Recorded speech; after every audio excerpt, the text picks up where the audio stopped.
mbokk yi jërë ngeen jëf ci seen kóolute ci seen télévision régionale di Prestige xibaar yi nga xam ne ñooy amee ay bés te semaine bu jot nag seen télévision régionale di Prestige di ci def ab di ci delluwaat ngir fexe daal ba ña nga xam ne ñoo jotuloo woon ca xibaar yooyu ñu daal di xam rek ana lan moo gënoon a fës ci semaine yi weesu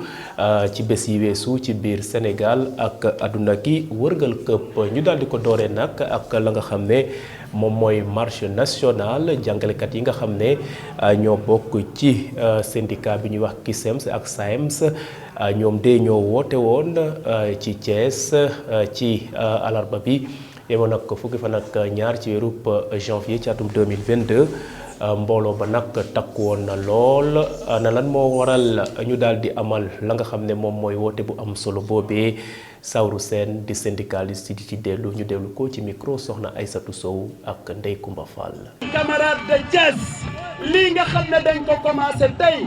gouvernement wu Sénégal mooy responsable li tax mooy responsable président Macky Sall bu mu yegsee pouvoir dafa instruire son gouvernement que nañuy signer ay accords yoo xam ne dinañ ko mën a respecter ci protocole d'accord bi nga xam ne dañ ko xaatim 2018 am na ci poñ yoo xam ne 2014 la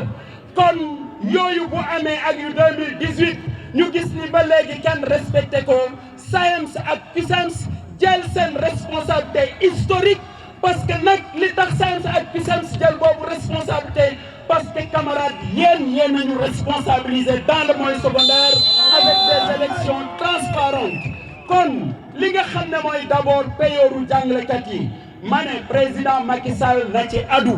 parce que moom la ñu taseloon waxuma benn ministre mais moom président de la République moom moo ñu ne li ngeen wax dëgg la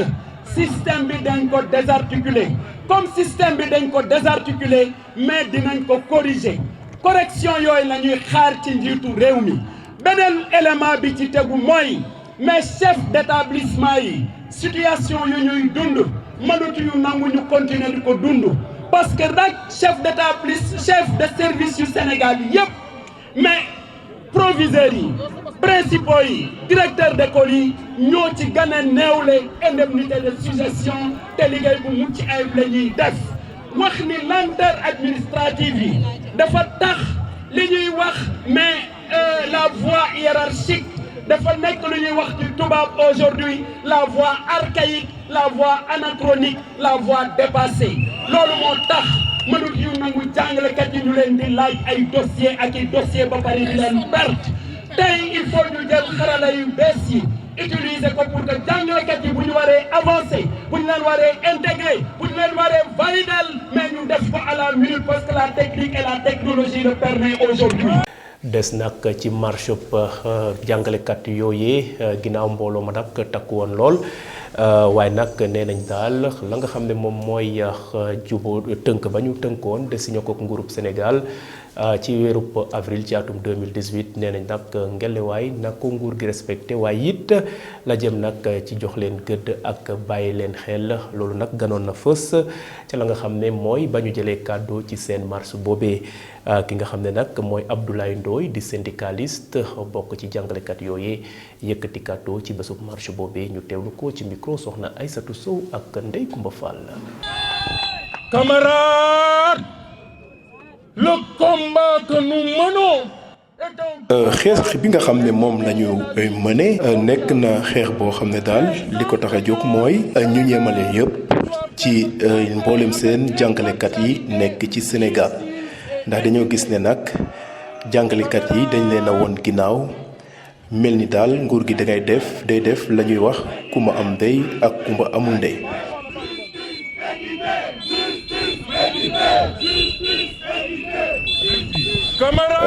su ngeen gisee nag ñu daje fii tey mooy nag ñun dañoo yàgg topp lu yàgg ca la nga xam ne moom la nguur gi warloog ñun. feebar bi di coronavirus ñun de sonn nañ ci lool ndax def nañ ci liggéey bu am solo waaye nag la nga xam ne moom lañ ca waroon am ñun daal gisuñu ci dara waaye nag ñu jàpp ne loolu nag nekk na loo xam ne kilifa yi waruñu ko woon def te moo naa ci jamono mbas moomu ñun de fexe nañu daal ba ñu sauver année scolaire bi la jëm nag ci wàllub examen yooyu yëpp daal di am kon nag yéen sama mbokk jàngalekat yi yéen ay jàmbaar ngeen warees nañ leen wax gàcce ngaalaama ndax la ko waral daal wone ngeen ne li nga xam ne moom mooy seen métier bu noble la ba tax na nag ngeen daal di taxaw tembe ba jëmale ko kanam waaye nag jamono yi dañoo gis ne ñi nga xam ne moom lañ ko sëkkal daa mel ni daal faaliwuñ ñu ba tax na nag ñu woote marche national ci mboolem seen jàngalekat yi nekk Sénégal ñu ñëw Thiès ñu daal di amal la nga xam ne moom mooy marche boobu marche bi nag mën nañ jàpp ne réussir na lool ndax mbooloo bu takk moo fi ñëw. De rémunération rénové, juste, équitable, motivant et attractif. mbokk yi nag des ba léegi ci wàllub njàng mi la nga xam ne moom mooy mooy mars boobee wéy nag di ñu koy dégg fu nekk ci biir Sénégal la ko waral nag mooy réussite ba nga xam ne réussir na ko ndax mbooloo ba takk woon na lool ki nga xam ne nag mooy Sirakhata Gueye moom mooy responsable régional SAEMS bu Thiès moom nag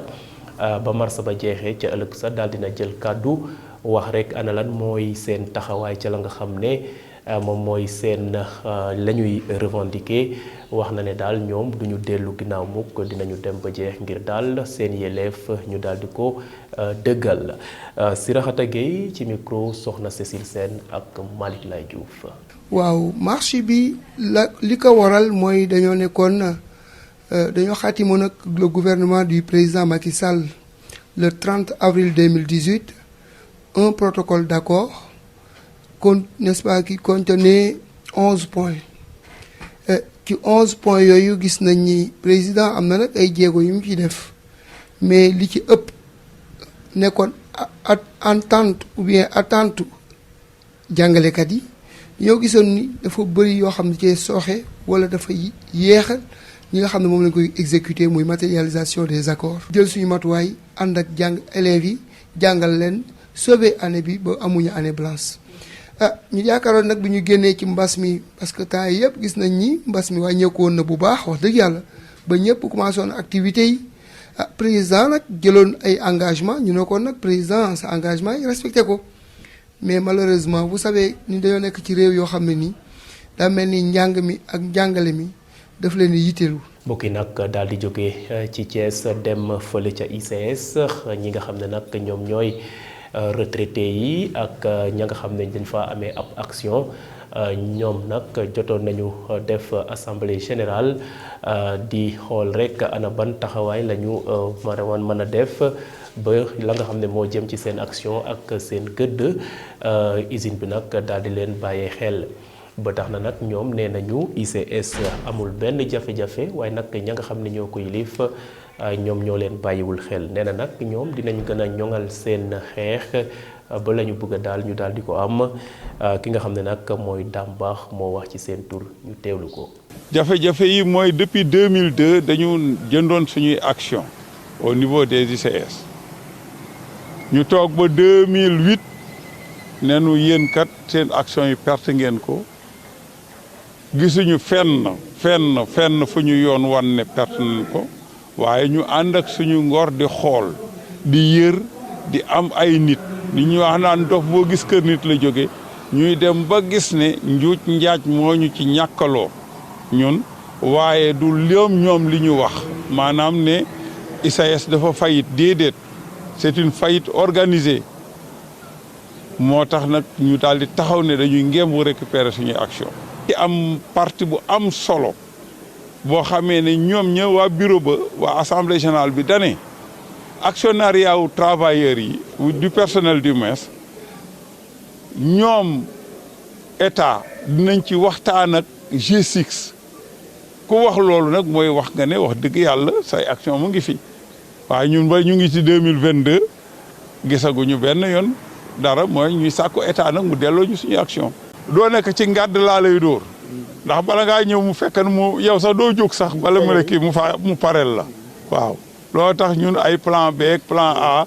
yaakaar naa daal lépp lu ñuy def ce sera mûrement réfléchi ndax amatuñu doole xel la ñu yor.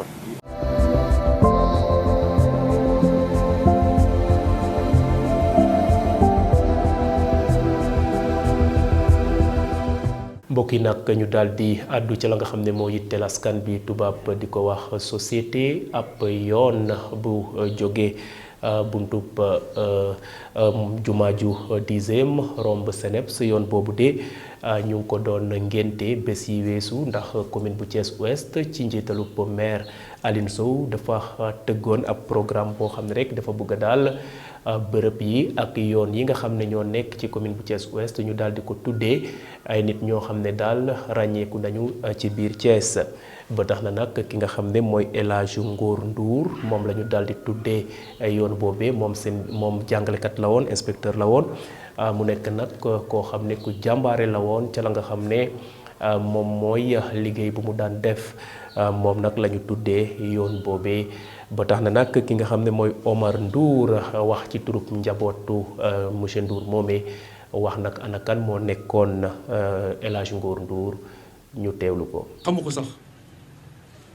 rakku papam di sama waajur bu góor moo ko jël yar ko quartier Njaanjaay commune Fatick ci famille bu rëy a rëy mu nekk faak ay rakkam ay magam ak ay cousin di béy di sàmm parce que période boobu loolu lañ xamoon école ñu neew ñoo fa daan dem mais mag ñi dañ doon seetlu gune ñu gis ci moom intelligence pour rëy rëy rëy une forte personnalité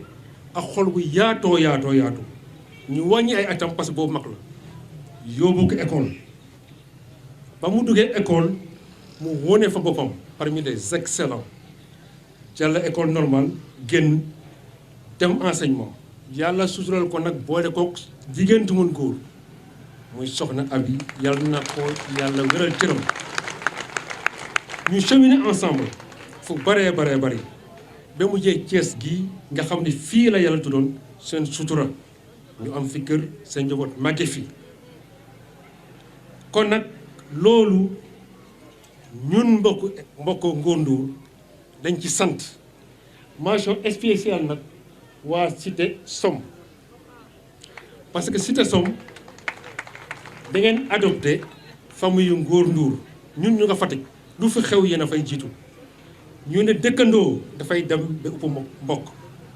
kon nag gërëm nañ leen sant nañ leen monsieur le maire yaa waa Thiès waa Fatick quartier Njaanjaay mbokk Ngor Ndour pour encore une fois sant nañ leen gërëm nañ leen njoko njal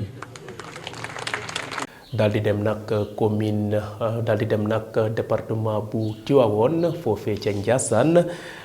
ki nga xam ne nag moom mooy xalif bi daal dina yëkkati kàddoo waaye nag ca turu wala ca baatub ka nga xam ne moo yore kàddoom di porte-parole ba di Serigne Abdourahmane Kounta jamono yi yëpp gisoon ngeen ne la jëm nag ci wàllu projet de loi bu ñu jëmmaloon ngir daal fexe ba képp koo xam ne rek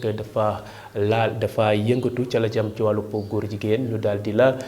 jàppee ka nga xam ne moom mooy ka nga xam ne dafa faat bakkanu doomu aadama mu nekk nag loo xam ne dañoo bëggoon ñu criminaliser ko waaye nag loi ba di daa mel ni rejeté nañ ko waaye nag ki nga xam ne moom mooy Serigne Abdourahmane Kounta yëkkati kàddu rek wax ci turub xalif bi ñu teewlu ko. bi nu ñëwee ci moom loola aju ci xeex bu yàlla ko jëkk a déclaré képp koo xam ni jóg na di dox doxin woowu muy mbirum borom ñaari tur yi di góor jigéen bi nga xamee ne ay ndaw ñëw nañ ci moom itam lañ ko ca ñaan diine may ko ak yaram ak responsabilité bi mu tooge lañ ko ca santoon pour mu war koo signé na ko loolu lan la moo di daan yu ci lottug doomu aadama ak dayoom fi mu mën a toll ñu war koo daan képp koo xam ni jóge na di doxe doxinu góor jigéen woowule ñoom ñu sàkk woon ay daan yoo xam ni dañoo ñaan ñi nga xam ni ñoo ŋànk réew mi ŋànk itam baatu askan wi ci assemblée nationale ñu wéyal loolu mu ànd ceeg ñoom ni ci ay natt ngoom ànd ak ñoom moo am nag lu ci xew loo xam ne it wax nañ ko presse baa ngi koy wax nañu ni projet de loi boobu nga xam ni ñi jógoon pour ñu daan képp koo xam ne yaa ngi dox boobu le doxi projet de loi boobu day dañ ko rejeté fële ci assemblée nationale muy wax nag moom ci yëg-yëgu diine ni lépp loo xam ne yàlla bañ na ko yonent bi jottali ko nit ñi tey la ko gën a bañ ak suba. desaat ba léegi ak Serigne Abdourahmane Kounta di porte-parole xalifa bu Ndiassane di Cheikh Bekay Kounta Serigne Abdourahmane di yëkkatiwaat kàddo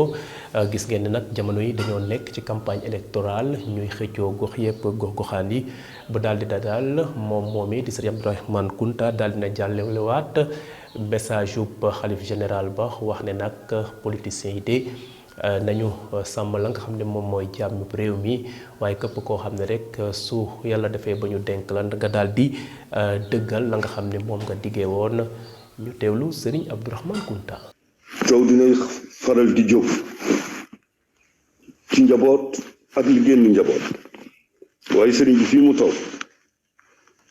li mu fi toogee jàng alquran la ak jàmmu borom bi waajul fenn nag. waajul fenn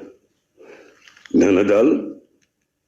der bi mu toog di deru Cheikh Abou Mohamed Kounta nga xam ni deru diine la di deru jikko di deru tariqa di deru def lu rafet ak jàmmoo nee na amul jot pour génn Sénégal gi dem fenn loolu ni fii dafa toog di jàkkaarloog boromam di ñaanal réew mi di ñaanal it askan loolu na leer ci bopp nit ñëpp ñu xamee ko noonu su ko defee kon ci biir loolu ñu ngi delluwaat di ñaan yàlla gën fee dolli jàmm bu baax a baax te it ñu bàyyi xel rek ni ndénkaane boo gis des na commencé root ci ëllëg ñi fi nekk am na lu ñu leen dénk yàlla it moo ci dugal loxoom nañu bàyyi xel ci ni ñaar lu nit gëm na ko doomu aadama gëm na ni dina judd gëm na ni day dee kon nag nañu rus askan bi xam li askan wi bëgg ñu jaar ak ñoom ci loolu la sëriñ bi ñaan sëriñ bi mu ngi ñaan jàmm réew mi yàlla na fi yàlla dëgëral jàmm ci barke yonent bi alayhi salaatu wassalaam. ci mbirum politique boobee sax mbokk yi ci la ñuy wax wala ñuy des ba léegi fii ci commune bu Thiès Nord commune d'arrondissement boobee sous préfecture ba nag ñoom ba léegi daal ñu ngay xaar askan bi ñu ñëw jëli seen carte d'identité jamono yi yëpp ñu ngay sampap yu ngir nit ñi ñëw jël ni ni mel ndax daal lim ba de naam nit ñi ñu ngay ñëw waaye ñu bëri daal daa mel ni daal bàyyiwuñu loolee xel te nee na nag carte d'identité yooyu mooy tax ba ñu mën amal la nga xam ne moom mooy seen wate ki nga xam ne nag mooy Ndiouga Mbow di adjoint sous-préfet bu commune bu Thiès Nord daal dina yëkkati kàddoo wax nag ana nan la mbir ma doxee foofee la jëm nag ci wàllu retrait carte yi ñu teewlu ko ci micro soxna Ramatoulaye Cissé ak Ndeye Awa Sarr. fi mu ne nii commission bi moom mu ngi taxaw ba léegi di distribuer carte yi mais seet nañ ni fan yi mujj moom nit ñi daanaka ñëwatuñu di jël seen carte wala lim bu néew mooy ñëw pour jël ci seeni carte xëy na nit ñi dañoo nekk ci ay yitte wala tamit dañu tàmm rek comme nuñ koy faral di gisee dañuy bàyyi ba dernier jour bi ñuy door a ñëw di récupérer seen carte par jour mën naa ne bu ñu defee moyenne bi ci semaine bi dina nekk ay fanweeri carte par jour waaw xanaa di leen wax rek ñu ñëw jël ci seeni carte comme que commission bi moom mu ngi dox ba léegi te dina fi nekk chaque jour sauf dimanche de 8h à 18h. distribution bi moom comme que ci élection la ñu jëm dina dem ba bu ñu nee suba la ñuy voté à minuit incha allah. waa CEDEAO nag ñoom daal dinañu jëmmal ab ndogal wax rek ne réew Mali dinañ ko teg daan jëm ci wàllu tëj frontière ak la nga xam ne moom moo daal di téye la nga xam ne moom la ñu am ci yenn banques yi loolee nag nekk lu metti communauté malienne bi nga xam ne moo nekk Thiès ñoom daal wax nañ ne CEDEAO daa mel ni daal ci baatub France la ñuy waxee ba tax na daal ñoom ñu ngay féddali seen ànd ak ka nga xam ne mooy colonel Assimi Goïta mi nga xam ne moo jiite réew Mali ci jamono yi soxna Aïssatou Sow demoon nag ca malien yooyu nga xam ne ñoo nekk ci Thiès reportage mu def moom ak Ndeye Koumba Fall. tëj seeni frontière bloqué xaalis waaye itam dakkal lépp lu jëm ci jokkalante loole mooy daan yi nga xamante ni CEDEAO teg na ko Mali gannaaw bi junte bi dàqee élection yi ñu waroon amal ci février bi la ñu jëm di ay daan yi nga xamante ni doomu Mali yi di yeewoo ci biir Thiès ñu ngi koy ñaawlu bu baax bu ñu sukkandikoo ci Mohamed Marigo nekk commerçant malien lii di CEDEAO amul lenn lu muy représenté ndax dafay daal di rek wëy ci ndigalu France. CEDEAO ne vaut rien. Vous m'exigez mais CEDEAO ne vaut rien. Il ne dit pas la vérité. dogal bi nga xam ne CEDEAO del na ko jëmale ko ci réew Mali mas nañ lay wax ne nag ndogal boobee wax ku daanu ci sareet la ndax ñoom la ñu wax teguñu ko fenn ñun ñëpp xam nañ ne CEDEAO réewum France moo nekk ci ginnaawam waaye nag ñun dañoo bëggatul France ci suñu réew ndax guuta bi Mali dugg France moom moo ko yóbbee. Pourquoi on appelle le Russie? Parce que la France ne vaut rien. Issa Diarra moom noonee la gisee moom mi le sax jàpp na ni ñoom ay doomu jullit lañu dañuy rek bàyyi lépp ci loxo suñu borom moom nag jàpp na ni CEDEAO musul taxawu li di réewu Mali. alhamdulilahi rabbil alamin toujours ñun ay jullit lañ dañuy gërëm yàlla di gërëm yonent bu baax a baax a baax a baax a baax. CEDEAO nu mu def bu mu fàtte yàlla mi ngi fi lu ko neex ne mën na koo def mais je crois que CEDEAO dañoo def CEDEAO pour Afrique lépp la kii bu amee problème ñu xool nu ñu ko réglé mais bu ñu jëlee sanction kon ñoom bu ñu jëlee sanction pour loolu dañu def lu leen neex. ay réew yu mel ni Guinée ñi ngi wëy di taxawu Mali junte bi nga xam ni colonel Mamadou Doumbouya moo ko jiite xamle na ni seeni frontière terrestre aérienne ak maritime dañuy wëy di ko tijjil lii di réewu Mali.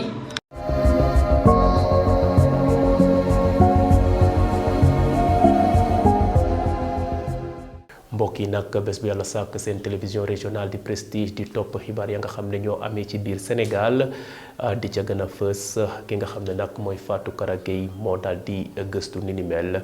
ñu ànd ak moom. ñu tàmbali xibaar biir réew ak conseil régional bu yor affaire xibaar yi ak communication ci bureau UNESCO bu Afrique de l'Ouest Michel Kim moo xam ne ni dañoo war a yokk couverture plateau ci wàllu migration ci bureau taskatu xibaar yi dina sunu mëbët mooy ñu mën a yaatal xibaar yi jëm ci wàllu migration yëpp ci bépp relation ngir askan mën ci informé wu ñu toftalee ko ci wàllu tourisme ASTP dina dafa bëgg sampaat Sénégal ci kanam ngir mu nekk dëkk bu neex a ñëw Sénégal dafa war a nekk benn vecteur de développement social ak territorial wàllu offre touristique xibaar boobu xamle nañ ko gannaaw ba ñu amee atelier de partage buy toppatoo produit touristique ak programme bu promotion des investissements touristiques waaye it gën a fësal Dakar ci wàllu tourisme ñu jeexalee xibaar yi biir dem ci wàllu assise des médias gis nañu ay ndogal ngir mën a sellal secteur des médias ci Sénégal directeur de la communication nee na ndogal yooyu nguur gi dina ko jël ngir ñu gën a organiser secteur boobu dinañu wax ci wàllu carte de presse bi defaraat entreprise de presse ngir mën a jox gëdd liggéey bi liñ leen indi loon seen xibaar biir réew mi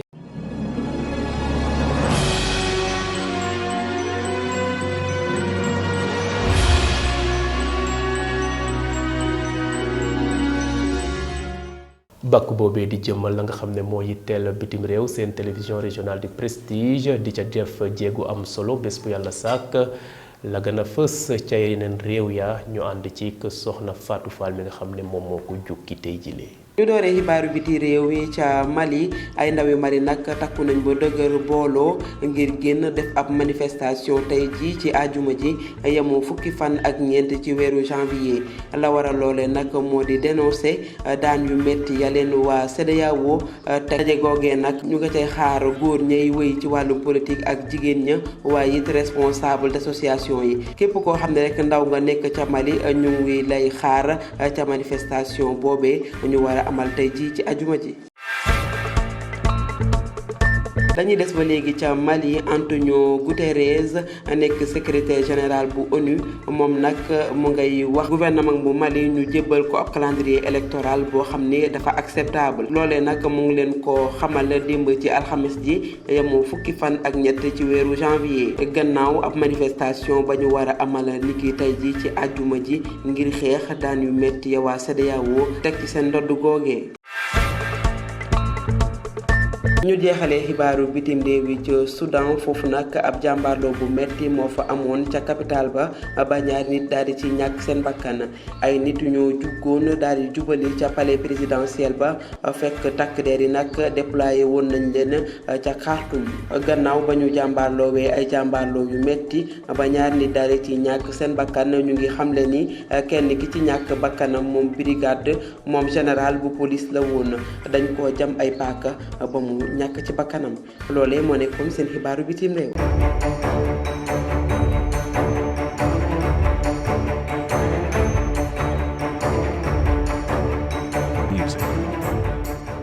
wàllub tàggat yaram am solo lool ci Thiès télévision bi dafa daal di ko jox gëdd ba tax na nag ay li jëm ci wàllu Coupe d'Afrique dañ koy faral di fi jëmmal bés bu yàlla sàkk Ndeye Coumba Fall nag la nga xam ne mooy yitteel page sport am ci bés bi tey da ko gën a jagleel la nga xam ne mooy 33e édition Coupe d'Afrique des Nations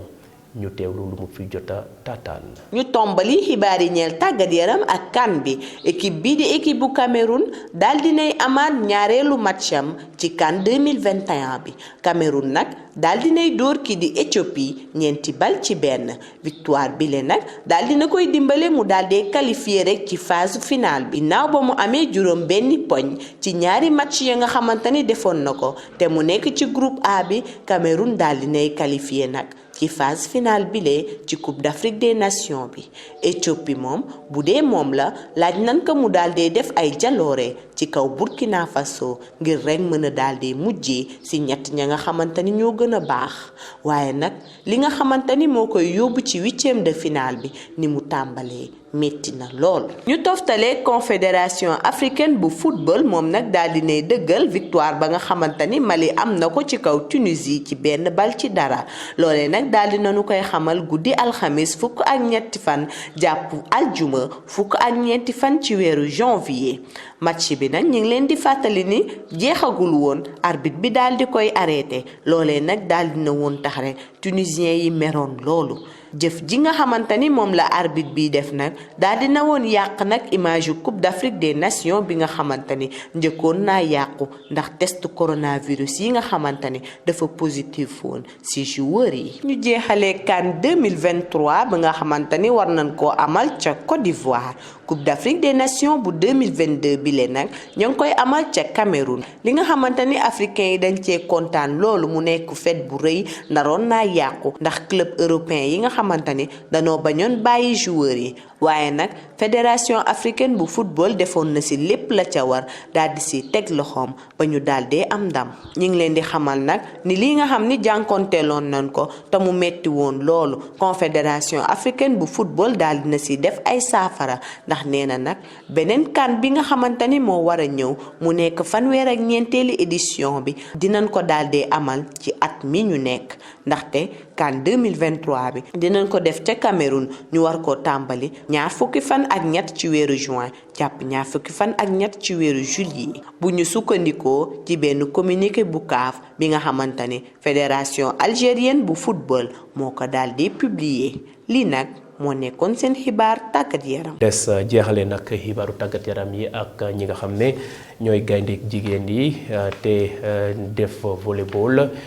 di préparer nag tournoi jaune 2 fas yéene am fukki fan ak ñett ba fukki fan ak juróom-ñaar ca Gambie ca Banjul ca Gambie ñoom nag ñu ngi woon fii ci Thiès ngir waaj la nga xam ne moom mooy tournoi boobee suñu ndaw ñi nag demoon fa ñuy tàggatee seen yaram ka nga xam ne nag mooy entraîneur bi ak capitaine yi daal dinañ yëkkati kàddoo wax ana nan dañuy waajalee tournoi boobee ñu déglu leen ci micro Khalifa Fall ak Malick Lay Diouf. pour dem jongante ji ak say naatango dëkk environ yu jege yi mooy def en sorte que équipe bi nekk dans de bonnes conditions je pense que côté boobu conditions yi xaw na acceptable parce que ñu ñuy loger fii si CNEPS bi ñu commencé ba léegi et puis adjuma lañ commencé et chaque jour daanaka ñu def 2 séances benn séance yu suba benn séance yi ngoon séance yu suba yi waajal la séance yu ngoon yi ñu def ay match def nañ ko ak équipe garçon yi nekk fii Thiès seen junior yi def nañu ñetti match ak ñoom depuis dimanche lañ commencé dimanche lundi démb mardi tey sunu entraînement bi suba gi rek lay doon ngoon gi ñu noppalu ko comme gannaaw suba la incha comme suba la ñu war dem incha allah. parce que on manque de moyens dëgg yàlla et puis compétition yi dafa tombé ak xale yi nekk di def seen ay cours ak autres la majorité ñoom ay élèves lañ. waaw noo jot na jeunes yi am seen chance biir équipe nationale parce que tamit motivation la ci ñoom déjà ay jeunes la yu dynamique yu bëgg dëgg yàlla faut le dire xale yu engagé macha allah bi bëgg vraiment. bon capitaine dafa metti parce que bon am ku ci nekk ak yarinam ku ci nekk ak lu mu mel da ngay nekk fii am problème fii ngay régler de gauche à droite. bëggoo kenn di mer moo tax vraiment daal c'est une lourde tâche voilà une tâche compliquée mais nag je gère ah nañ pare de te xam ne dañuy dal seen kaw. mu ngoog loolee moo daal di ndar keppe xabaar yi nga xam ne ñoo amoon ci ay bés te seen télévision régionale di ko bàyyee xel lool la nga xam ne moo gënoon a fës te yéen ñi nga xam ne yéen a ko wuute woon seen télévision régionale di ko topp ca la ñuy wax journal hebdomadaire bés bu yàlla sàkk ngeen bari lool di ñu seytaan ca bitim réew ci réseau bu ñuy wax IPTV am ñi taamu suñu plateforme yi ci mel ni page Facebook live site d'information www.prestigethies.com xibaar yi di wéy di continuer ci site d'information www.prestigethies.com mbokk yi jërë ngeen jëf.